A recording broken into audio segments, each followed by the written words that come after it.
Good morning students. हम पढ़ रहे हैं the fundamental unit of life, जिसके अंदर हमने सेल के जितने भी सेल ऑर्गेनेली हैं, सेल मेम्ब्रेन है, इनके बारे में पढ़ लिया है। आज हम देखेंगे न्यूक्लियस। न्यूक्लियस क्या होता है? अगर हम बात करते हैं डिस्कवरी की, तो जो न्यूक्लियस है इसको सबसे पहले डिस्कवर किया था, साइंटिस्ट आते हैं यहाँ पर रॉबर्ट ब्राउन। रॉबर्ट ब्राउन के द्वारा न्यूक्लियस को डिस्कवर किया गया था इन 1832 के अंदर। रॉबर्ट ब्राउन इन 1832 जब ये क्या कर रहे थे, जो ऑर्किड प्लांट की रूट है उसके अंदर इन्होंने इसको डिस्कवर किया था। ऑर्किड प्लांट के रूट सेल के अंदर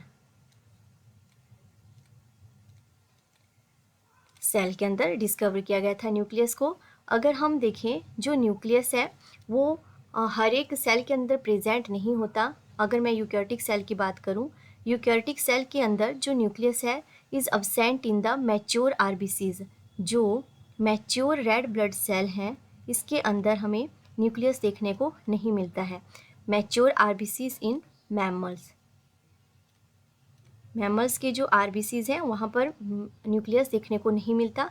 और अगर मैं प्रोकैरियोटिक सेल की बात करूँ तो प्रोकैरियोटिक सेल के अंदर हमें ट्रू न्यूक्लियस देखने को नहीं मिलता।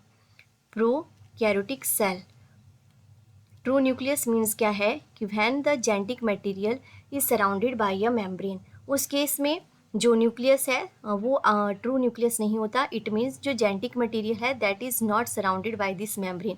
ये मेम्ब्रेन हमें देखने को नहीं मिलती। और ये जो प्रोकैरियोटिक सेल है, मान लो this is the prokaryotic cell. Prokaryotic cell का जो जेनेटिक मटेरियल है वो इस तरह से ही देखने को मिलता है। यहाँ पर ये जो मटेरियल है not surrounded by a membrane, और इस तरह के स्ट्रक्चर को हम बोलते हैं nucleoid. This is the nucleoid, और nucleoid is the characteristic feature of the prokaryotic cell. अब अगर हम बात करते हैं जो स्ट्रक्चर है न्यूक्लियस का, इसके बारे में बात करें तो जो न्यूक्लियस है यहाँ पर इसके पास होती है डबल मेम्ब्रेन स्ट्रक्चर है। Nucleus is the double membrane structure, और इस मेम्ब्रेन को हम बोलते हैं न्यूक्लियर मेम्ब्रेन। यहाँ पर बाहर वाली मेम्ब्रेन को आउटर मेम्ब्रेन बोलते हैं और अंदर वाली मेम्ब्रेन को इनर मेम्ब्रेन बोलते हैं। और ये जो मेम्ब्रेन है ये क्या करती है, इस न्यूक्लियस को बाहर के साइटोप्लाज्म से सेपरेट करने का काम करती है। लेट्स सपोज ये एक सेल है और ये सेल के अंदर न्यूक्लियस है। दिस इज द न्यूक्लियस और ये न्यूक्लियर मेम्ब्रेन है। तो ये न्यूक्लियस के बाहर का जो एनवायरनमेंट है या बाहर के सेल के बाहर का जो सरफेस है, यहाँ पर साइटोप्लाज्म है। This is the cytoplasm. तो इस न्यूक्लियर मेम्ब्रेन ने क्या किया, साइटोप्लाज्म को सेपरेट करती है न्यूक्लियस के अंदर के एनवायरनमेंट से। तो ये न्यूक्लियर मेम्ब्रेन का काम हुआ। और इन न्यूक्लियर मेम्ब्रेन के बीच में हमें इस तरह से खाली स्पेस देखने को मिलता है, और इन खाली स्पेस को हम बोलते हैं न्यूक्लियर पोर बोलते हैं। और इस न्यूक्लियर मेम्ब्रेन के अंदर हमें एक लिक्विड देखने को मिलता है। This liquid present inside the nuclear membrane, और this liquid is known as nucleoplasm. जो यहाँ पर प्रेजेंट है लिक्विड, इसको बोलते हैं न्यूक्लियोप्लाज्म। अब इस न्यूक्लियोप्लाज्म के अंदर हमें थ्रेड लाइक स्ट्रक्चर इस तरह से सिचुएटेड दिखाई देता है। ये जो थ्रेड लाइक स्ट्रक्चर है इसको बोलते हैं क्रोमैटिन। और दूसरा यहाँ पर एक डेंस स्ट्रक्चर दिखाई देता है, और ये जो डेंस स्ट्रक्चर है that is not surrounded by a membrane. किसी भी मेम्ब्रेन के द्वारा सराउंडेड स्ट्रक्चर नहीं है, और इस स्ट्रक्चर को हम बोलते हैं न्यूक्लियोलस। तो जो न्यूक्लियोप्लाज्म है इट कंसिस्ट करता है क्रोमैटिन और दूसरा करता है न्यूक्लियोलस। अभी जो न्यूक्लियोलस है यहाँ पर होती है राइबोसोम की फॉर्मेशन, तो यहाँ पर प्रोटीन सिंथेसिस भी होती है। न्यूक्लियोलस यहाँ पर होती है राइबोसोम की फॉर्मेशन। और जो क्रोमैटिन है, अगर हम क्रोमैटिन के बारे में देखें तो जो क्रोमैटिन है, क्रोमैटिन बेसिकली क्या होता है, क्रोमैटिन एक थ्रेड लाइक स्ट्रक्चर है। This thread like of structure is known as chromatin. ये क्रोमैटिन है। अब ये क्रोमैटिन किससे बना है, ये बना है, यहाँ पर होते हैं प्रोटीन और डीएनए। प्रोटीन होती है और डीएनए का स्ट्रक्चर बनाता है यहाँ पर प्रोटीन और डीएनए का स्ट्रक्चर यहाँ पर ये बनाता है क्रोमैटिन। और इस डीएनए की भी अगर हम सबसे छोटी यूनिट देखते हैं that is the gene. Gene is the smallest unit of DNA. ये डीएनए है, डीएनए की स्मॉलेस्ट यूनिट जीन है। अब डीएनए प्रोटीन के साथ बाइंड करता है तो यहाँ पर एक थ्रेड लाइक स्ट्रक्चर की फॉर्मेशन होती है। उस थ्रेड लाइक स्ट्रक्चर को हम बोलते हैं क्रोमैटिन। अब जब सेल जो है at the time of division, तो ये जो क्रोमैटिन है ये कंडेंस हो जाती है। मान लो पहले जो क्रोमेटिन थी वो इस तरह से थी, पर जब सेल जो है डिवाइड करेगा तब इसका स्ट्रक्चर जो है वो इस तरह से कंडेंस हो जाएगा। जो क्रोमेटिन है वो इस तरह से कंडेंस हो जाएगी और फॉर्मेशन करेगी यहाँ पर एक स्ट्रक्चर की, जिसको हम बोलते हैं क्रोमोसोम। क्रोमोसोम बेसिकली है क्या? ये एक कंडेंस फॉर्म है क्रोमेटिन की। Chromosome is the condense form of chromatin, और हम बोल सकते हैं कि इसके अंदर अब हमें जीन भी देखने को मिलेंगे। तो ये जो क्रोमोसोम है बेसिकली ये काम क्या करता है? It transfer the genetic information from one generation to next generation. एक सेल से दूसरे सेल में जितनी भी जो जेनेटिक इंफॉर्मेशन है उसको ट्रांसफ़र करने का काम करते हैं क्रोमोसोम। अब अगर हम क्रोमोसोम की बात करते हैं तो मैं ह्यूमन बींग की अगर बात करूं तो ह्यूमन बींग में टोटल जो हमारे सेल के अंदर क्रोमोसोम होते हैं दे आर 46 इन नंबर। ये हमारे सेल हैं, सेल के अंदर जो नंबर ऑफ क्रोमोसोम होते हैं इस तरह से 46 क्रोमोसोम होंगे। जो टोटल क्रोमोसोम 46 क्रोमोसोम, या तो हम इसको 46 लिखते हैं या तो फिर हम इसको 23 पेयर लिखते हैं, 23 पेयर ऑफ क्रोमोसोम। अब सारे सेल 46 क्रोमोसोम के होते हैं, बट यहाँ पर हमारे पास एक्सेप्शन होती है, एक्सेप्ट जो गैमेट सेल होते हैं। जो गैमेट होती हैं ये होते हैं हमारे ओनली, इनके अंदर 23 क्रोमोसोम होते हैं, 23 क्रोमोसोम होते हैं गैमेट सेल के अंदर। तो इस तरह से क्रोमोसोम प्रेजेंट होता है ह्यूमन बॉडी के अंदर। अब on the basis of chromosome अगर मैं सेल को बताऊं तो यहाँ पर 2 टाइप ऑफ सेल देखने को मिलते हैं। एक होता है डिप्लॉइड सेल और एक होते हैं haploid cell on the basis of chromosome. तो जहाँ पर जो क्रोमोसोम है, क्रोमोसोम प्रेजेंट होता है पेयर ऑफ सेट, इस तरह से एक पेयर है क्रोमोसोम का, सेम पेयर ऑफ सेट जो है क्रोमोसोम का देखने को मिलता है सेल के अंदर। इस टाइप के सेल को हम बोलते हैं डिप्लॉइड। और अगर मान लो ये हैप्लॉइड है, हैप्लॉइड में पेयर ऑफ क्रोमोसोम नहीं होता, यहाँ पर सिंगल क्रोमोसोम प्रेजेंट होते हैं। इस तरह से ये एक सिंगल क्रोमोसोम है, अब ये दूसरा सिंगल क्रोमोसोम है,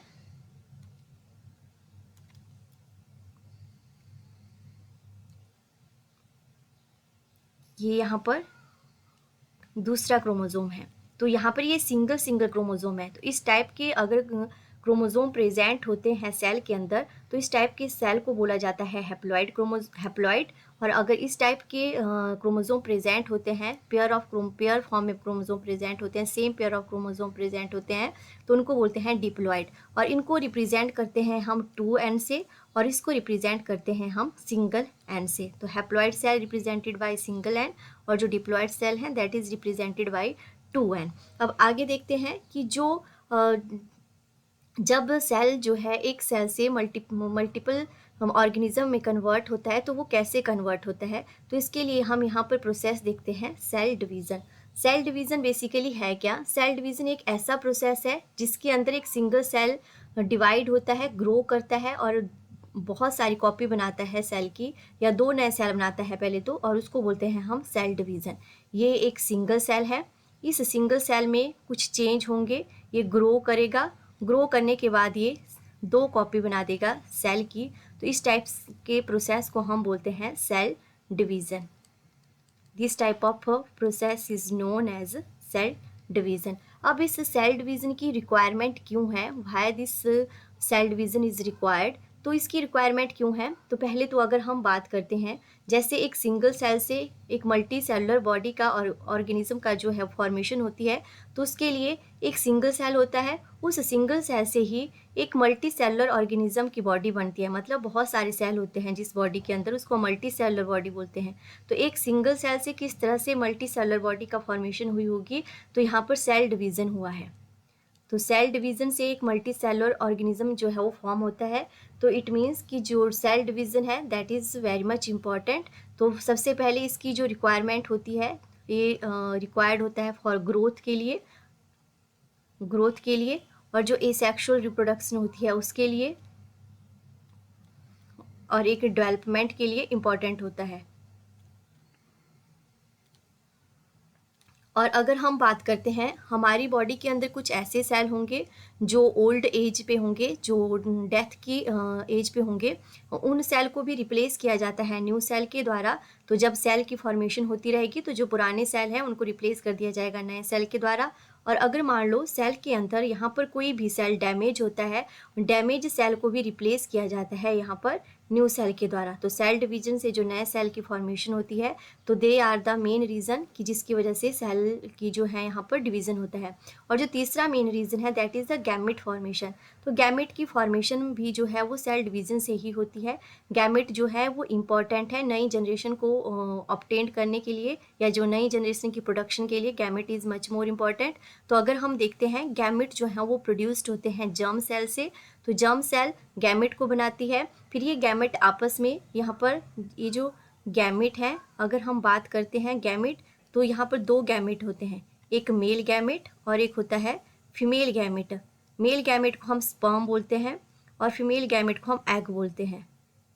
फीमेल गैमेट को एग बोला जाता है। अब ये जो स्पर्म है और ये जो एग है, ये आपस में फर्टिलाइज करते हैं और एक नए सेल की फॉर्मेशन करते हैं जिसको जाइगोट बोला जाता है।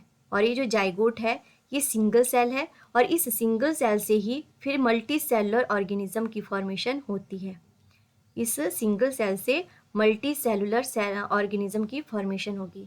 तो ये जो जर्म सेल है इनसे ही गैमेट की फॉर्मेशन होती है। तो अब हम देखेंगे ये जो सेल डिवीज़न है किस तरह से जो सेल के अंदर डिवीज़न होते हैं। तो there are two type of cell division.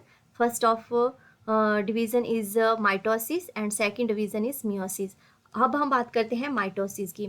तो माइटोसिस का सिंपल मीनिंग क्या है कि जब एक सेल डिवाइड करता है into two equal daughter cell के अंदर। अब जो सेल यहाँ पर डिवाइड करता है उसको बोलते हैं हम पेरेंटल सेल। मान लो ये सेल है, इसने डिवाइड करना है, तो इस सेल को बोला जाएगा ये है पेरेंटल सेल। जो सेल डिवाइड करेगा उसको पेरेंटल सेल बोलेंगे। और इस सेल से जो नए दो डॉटर सेल, जो दो नए सेल फॉर्म होंगे, इन सेल को बोला जाएगा डॉटर सेल।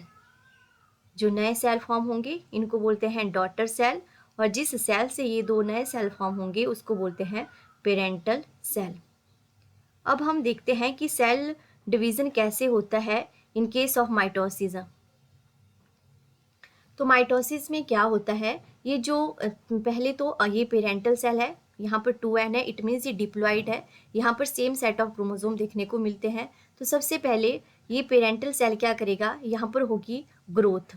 ग्रोथ में बेसिकली यहाँ पर क्या होता है, ये जो क्रोमोसोम है ये रेप्लिकेट करेंगे, यहाँ पर रेप्लिकेशन होगी। रेप्लिकेशन का मतलब ये अपने जैसे ही कॉपी की फॉर्मेशन करते हैं। रेप्लिकेशन होगी तो इस क्रोमोसोम ने अपनी एक और कॉपी बना दी, इस क्रोमोसोम ने अपनी एक और कॉपी बना दी। उसी तरह से ये जो दो क्रोमोसोम है इन्होंने भी अपनी अपनी जो है एक कॉपी की फॉर्मेशन की है। ये जो प्रोसेस है ये सेल के डिवीज़न से पहले का प्रोसेस है। अभी सेल ने डिवाइड नहीं किया है, डिवीज़न से पहले सेल जो है वो ग्रोथ शो करता है और उसके बाद जो है सेल की डिवीज़न होती है। जब यहाँ पर हम माइटोसिस कर रहे हैं तो माइटोसिस में एक सिंगल डिवीज़न होता है। माइटोसिस की अगर हम बात करें तो इसके अंदर होता है सिंगल डिवीज़न।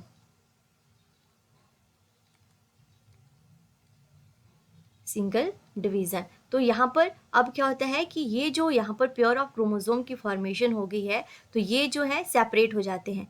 ये क्रोमोसोम यहाँ पे आ गए और ये क्रोमोसोम दूसरे सेल के अंदर चले गए। उसी तरह से ये क्रोमोसोम इस सेल में चले गए और ये क्रोमोसोम जो है इस सेल के अंदर चले गए। और अगर हम यहाँ पे क्रोमोसोम का नंबर देखते हैं, क्रोमोसोम का नंबर सिमिलर है टू इट्स पेरेंट के साथ। जैसा पेरेंट के अंदर नंबर ऑफ क्रोमोसोम थे वही क्रोमोसोम का नंबर हमें डॉटर सेल के अंदर देखने को मिलता है। तो इस टाइप के डिवीज़न को हम बोलते हैं माइटोटिक डिवीज़न, जहाँ पर जो नंबर है क्रोमोसोम का वो सेम रहता है, पेरेंट के जैसा ही रहता है डॉटर सेल के अंदर भी। तो उस टाइप के डिवीज़न को हम बोलते हैं माइटोटिक डिवीज़न। और यहाँ पर क्या होता है कि जो इक्विलेंट डिवीज़न होता है, अगर हम बात करते हैं इसकी माइटोटिक डिवीज़न की, इक्विलेंट मतलब इक्वल डिवीज़न होता है, जिसकी वजह से इक्वल नंबर ऑफ क्रोमोसोम जो है वो देखने को मिलते हैं पेरेंट सेल के अंदर भी, पेरेंट सेल के जैसे देखने को मिलते हैं डॉटर सेल के अंदर। तो ये है माइटोटिक डिवीज़न। माइटोटिक डिवीज़न की रिक्वायरमेंट क्यों है? तो इसकी रिक्वायरमेंट है फॉर ग्रोथ के लिए। जितने भी बॉडी के सेल, अगर हम बॉडी के जितने भी सेल की मैं बात करूं, चाहे वो स्किन सेल है, चाहे बॉडी के अंदर जितने भी इंटरनल ऑर्गन है वहाँ पे सेल हैं, सारे के सारे सेल में जो डिवीज़न होता है वो माइटोटिक डिवीज़न होता है। माइटोटिक डिवीज़न मतलब माइटोसिस होगी, माइटोसिस होगी। यहाँ पर एक्सेप्शन है, एक्सेप्ट जर्म सेल। अब जर्म सेल वो सेल हैं जो गैमेट बनाते हैं, इनके अंदर जो है इस टाइप का डिवीज़न नहीं होगा। बाकी जितने भी सेल हैं बॉडी के अंदर उनके अंदर माइटोटिक डिवीज़न होता है।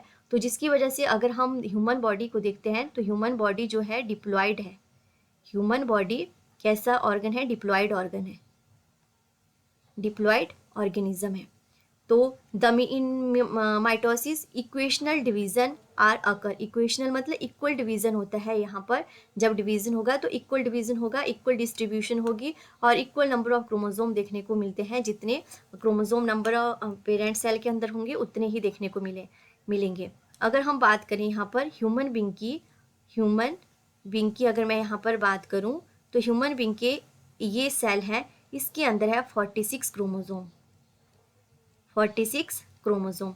अब जब रेप्लिकेशन होगी तो यहाँ पर 46 से डबल बन जाएंगे, तो कितने बन जाएंगे? 92 क्रोमोसोम। और जब यहाँ पर फर्स्ट डिवीज़न होगा, पहला एक ही डिवीज़न होता है माइटोसिस में, तो इसके आधे इस साइड चले जाएंगे, आधे इस साइड, तो 46 क्रोमोसोम इसके अंदर, 46 क्रोमोसोम ही इसके अंदर। तो मतलब जितने number of chromosome parent cell के पास थे उतने नंबर ऑफ क्रोमोसोम जो है वो ट्रांसफ़र हो रहे हैं डॉटर सेल के अंदर, और इस टाइप के डिवीज़न को हम बोलते हैं माइटोटिक डिवीज़न। और उसके बाद अगर हम बात करते हैं दूसरा डिवीज़न जो सेल के अंदर देखने को मिलता है वो है मियोसिस, और इसी को हम मियोटिक डिवीज़न बोलते हैं।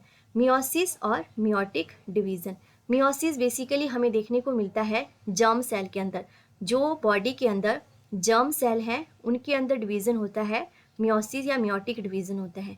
इन सेल में अगर हम पहले देखें तो मान लो 46 क्रोमोसोम हैं, 46 क्रोमोसोम है। अब उसके बाद यहाँ पर क्या होता है कि जो जैसे ये पहले हैं तो ये किस तरह के जर्म सेल भी किस तरह के हैं? डिप्लॉयड सेल हैं। अब इन डिप्लॉयड सेल में भी ग्रोथ देखने को मिलेगी। ग्रोथ मीन्स कि यहाँ पर जितने भी क्रोमोसोम होंगे वो रेप्लिकेट करेंगे, वो यहाँ पर अपनी कॉपी बनाएंगे। तो टोटल नंबर ऑफ क्रोमोसोम कितने हो गए? यहाँ पर 92 क्रोमोसोम हो गए, 92 क्रोमोसोम हो गए। अब उसके बाद यहाँ पर क्या होता है? मियोसिस के अंदर हमें देखने को मिलते हैं दो डिवीज़न। पहला, दोनों डिवीज़न साथ में होते हैं। पहले पहला डिवीज़न होगा, फिर उसके बाद दूसरा डिवीज़न होगा। पहले डिवीज़न में क्या होगा कि ये जो सेल है ये इस तरह से यहाँ पर डिवाइड कर जाएगा, और ये कुछ क्रोमोसोम इस साइड आ जाएंगे एक सेल में, और जो ये वाले क्रोमोसोम हैं ये इस साइड आ जाएंगे। तो इट मीन्स इसने पहले क्या किया? हाफ कर दिया। दोनों क्रोमोसोम में जितने भी सेल के अंदर क्रोमोसोम थे वो हाफ हो गए। और उसके बाद सेकंड डिवीज़न होता है। अब इस सेकंड डिवीज़न में ये वाला सेल फिर से दो में स्प्लिट कर जाता है, और ये वाला सेल फिर से दो में स्प्लिट कर जाता है। इस सेल ने डिवाइड करके दो डॉटर सेल बनाए, और इस सेल ने भी आगे को डिवाइड करके दो डॉटर सेल बनाए। अब इनका जो क्रोमोसोम है ये चला जाता है एक सेल के अंदर, और ये जो दूसरा क्रोमोसोम है चला जाता है दूसरे सेल के अंदर। उसी तरह से एक क्रोमोसोम चला जाता है इस सेल के अंदर, और दूसरा क्रोमोसोम चला जाता है इस सेल के अंदर। अब यहाँ पर हमें सिंगल सेट ऑफ क्रोमोसोम देखने को मिलता है, तो इसलिए ये जो सेल होते हैं ये होते हैं हैप्लॉइड। एन से रिप्रेजेंट किया है, तो एन मीन्स ये जो डॉटर सेल फॉर्म होते हैं इन द मियोटिक डिवीज़न के अंदर, तो ये होते हैं हैप्लॉइड। और हम देखते हैं कि मियोसिस में जो डिवीज़न होता है वो होता है रिडक्शनल डिवीज़न। रिडक्शनल का मतलब यहाँ पर जो नंबर है क्रोमोसोम का वो रिड्यूस्ड हो जाता है इन अ डॉटर सेल। जो अगर हम बात करते हैं यहाँ पर नंबर है क्रोमोसोम का, नंबर ऑफ क्रोमोसोम वो रिड्यूस्ड हो जाएगा, हाफ देखने को मिलता है इन डॉटर सेल। डॉटर सेल के अंदर हाफ हो जाता है, और इसकी वजह से हम बोल सकते हैं कि जो मियोसिस है इसके अंदर कौन सा डिवीज़न होता है? रिडक्शनल डिवीज़न होता है। Reductional division takes place in the meiosis.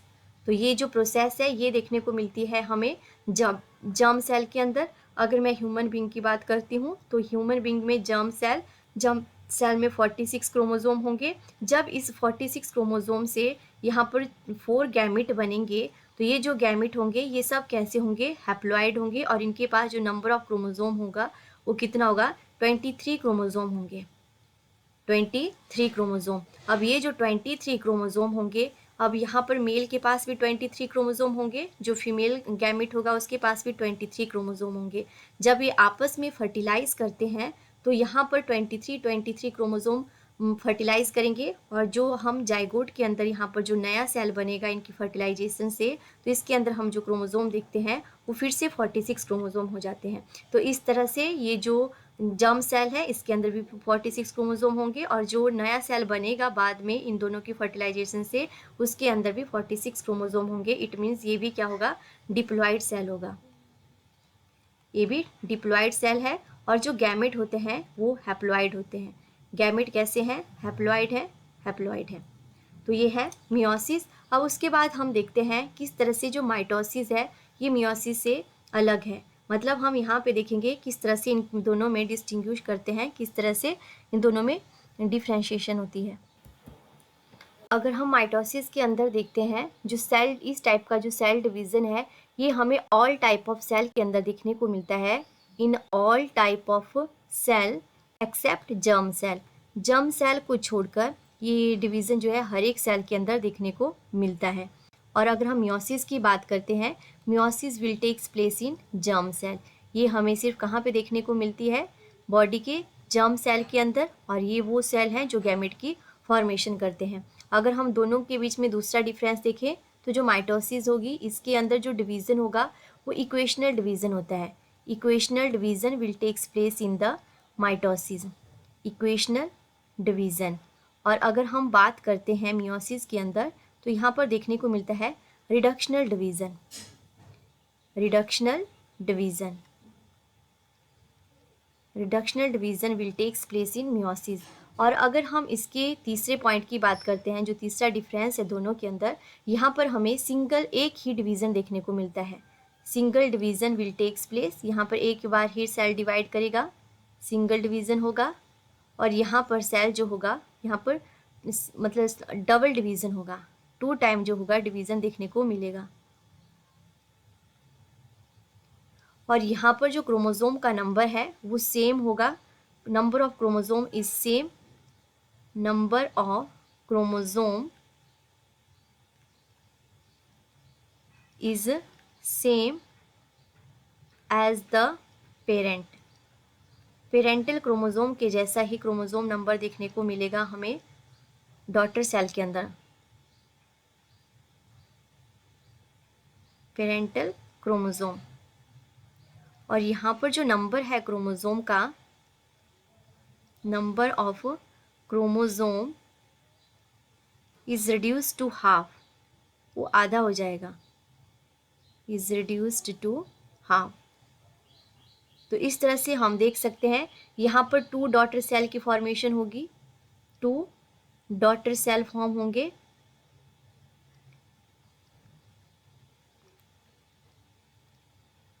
और यहाँ पर 4 डॉटर सेल फॉर्म होते हैं, 4 डॉटर सेल आर फॉर्म्ड। तो इस तरह से हम माइटोसिस और मियोसिस के बीच में डिफरेंशिएशन भी कर सकते हैं कि किस तरह के सेल में कौन सी टाइप का डिवीज़न होता है। तो थैंक यू फॉर दिस।